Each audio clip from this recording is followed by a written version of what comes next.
네, 문 대통령의 광복절 경축사 들어보셨는데요. 이것에 대해서 미국 언론들은 한국의 동의 없는 군사 행동에 대한 경고라고 해석을 하면서 무겁게 받아들이는 모습입니다. 특파원 연결해서 자세한 소식 들어보도록 하겠습니다. 김기붕 기자.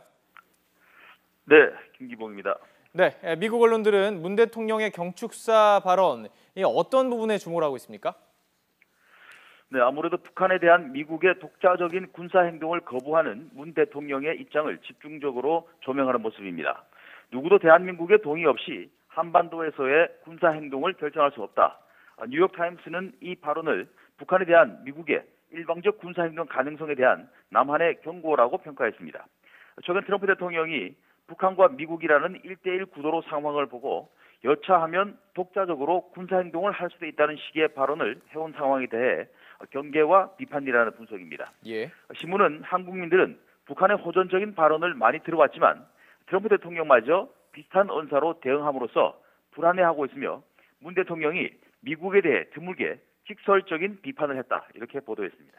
자, 지금 정리를 해보면 이 경축사를 보면 어떻게 보면 한국의 대통령이 미국 대통령의 최근 언행에 대해서 제동을 건 형국이다 이렇게 볼 수도 있을 텐데요. 이런 상황에 대해서 미국은 어떻게 평가를 하고 있습니까?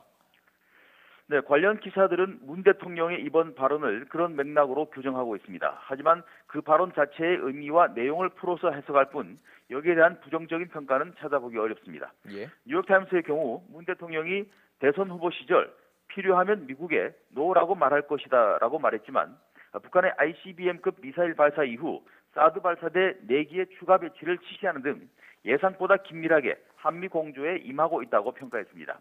하지만 트럼프 대통령의 거친 언사는 한국민을 불안하게 만들고 문 대통령에게도 노라고 말하겠다던 대선 공약을 실행하도록 압력을 주는 형국이다. 이렇게 분석했습니다. 예, 김기붕 특파원 이 한마디로 트럼프 대통령의 군사 행동 언급, 한국 정부에 좀 부담을 주고 있다, 큰 부담을 주고 있다 이렇게 평가하는 것으로 봐도 될까요? 네, 그렇게 정리할 수 있을 것 같습니다. 뉴욕타임스는 문 대통령의 이번 언급은 트럼프 대통령의 말이 오랜 한미 동맹에 긴장을 일으키고 있다는 것을 보여주는 것이라고 전했습니다. 예. 트럼프 대통령의 일반적이지 않은 외교 정책, 다시 말해 관계 당사국과 긴밀한 사전 공조 없이 생존과 관련된 돌발 발언을 쉽게 하는 상황이 한미 공조를 위험하게 할 수 있다는 분석입니다. 대표적 보수 성향 일간지인 월스트리트저널도 문 대통령의 이번 언급을 북한에 대한 미국의 일방적 군사 행동을 용인하지 않겠다는 함축적인 신호다 이렇게 보도했습니다.